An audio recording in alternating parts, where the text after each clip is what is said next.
दिव्या भाभी और पूनम भाभी इतने लापरवाह कैसे हो सकते हैं?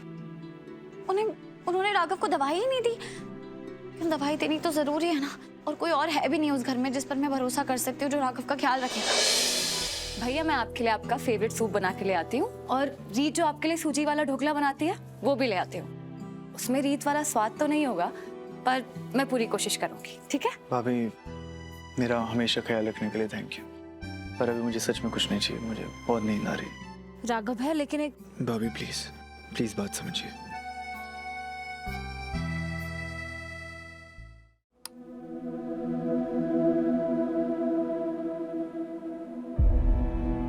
अब रीत ठीक हो गई है ना, तो वो रखेगी उनका ध्यान। मैं राघव के साथ घर नहीं जाऊंगी।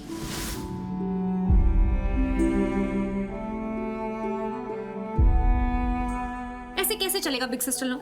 ऐसे तो राघव लोग कभी भी रिकवर नहीं हो पाएंगे, फिर से हॉस्पिटल चले जाएंगे। दिव्या, मैं यहाँ प्रॉब्लम्स डिस्कस करने नहीं आई हूँ, मैं यहाँ सोल्यूशन ढूंढने आई हूँ। माय गॉड बिग सिस्टर लो, आप जैसी बातें कर रही है ना, वैसी बातें करने वाली एक बहुत ही इंटेलिजेंट, सुंदर और प्यारी लड़की को मैं भी जानती हूँ। पता है कौन? दिव्या, है ना? हाँ। और मैंने जो प्लान बनाया ना, वो भी बिल्कुल दिव्या जैसा है। फिर तो मैं बिल्कुल वेट नहीं कर सकती, जल्दी से बताइए ना क्या प्लान है। रुको।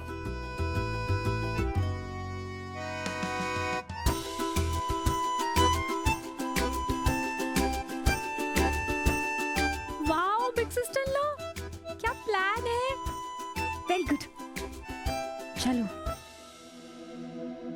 रीत, मैंने तेरे लिए इतना कुछ बनाया था, तूने कुछ भी नहीं खाया, क्यों बेटा?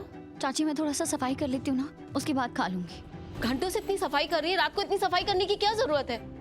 सब ठीक है ना? कुछ ठीक नहीं है चाची। आपको पता है राघव दवाई के मामलों में कितने लापरवाह है। अगर उन्हें याद ना दिलाया जाए ना, तो वो दवाई खाते ही नहीं है, भूल जाते हैं। हाँ तो तू एक काम करना, तू किसी को फोन करके पूछ ले वहाँ पे कि राघव जीजू ने दवाई ली कि नहीं। इससे उन्हें पता भी नहीं चलेगा कि तू उनका ख्याल रख रही है, और तेरे भी दिल को तसल्ली मिल जाएगी। हाँ ये सही आइडिया है। मैं पूनम भाभी को कॉल करती हूँ। क्या? राघव भैया की दवाई?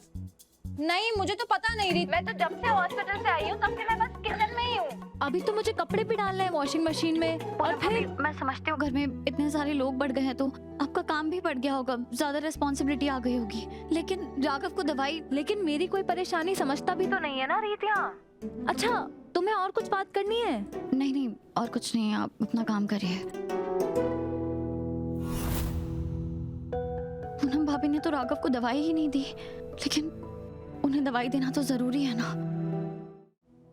मैं दिव्या भाभी को कॉल करती हूँ।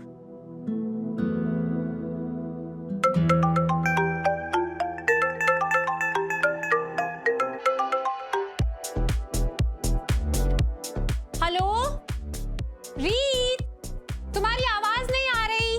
दिव्या भाभी वो राघव की ना दवाई देनी है। रीत कहाँ हो? हेलो, आपको आवाज आ रही है? रीत एक काम करो, मैं ना तुमसे कल बात करूंगी, ठीक है? नहीं मैं ये कह रही हूँ कि राघव को दवाई। हेलो था ना कमाल का आइडिया, बहुत कमाल का बिग सिस्टर लॉ। इतना जीनियस आइडिया तो दिव्या भी नहीं सोच सकती थी। मुझे लगता है रीत पे पक्का इसका कोई ना कोई असर होगा। देखना, दौड़ी चली आएगी राघव भैया के पास। हाँ। दिव्या भाभी और पूनम भाभी कितने लापरवाह कैसे हो सकते हैं? उन्होंने राघव को दवाई ही नहीं दी। लेकिन दवाई देनी तो जरूरी है ना, और कोई और है भी नहीं उस घर में जिस पर मैं भरोसा कर सकती हूँ, जो राघव का ख्याल रखेगा। मुझे ही जाना पड़ेगा।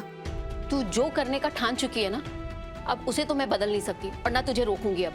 लेकिन इतना तो कर सकती है ना, तू जिस काम के लिए जा रही है सिर्फ उसी पर ध्यान देना, वहां जाकर किसी को अपना मत बनाने लग जाना। हाँ चाची, मैं अपना फर्ज निभाने जा रही हूँ और सिर्फ अपना फर्ज ही निभाऊंगी।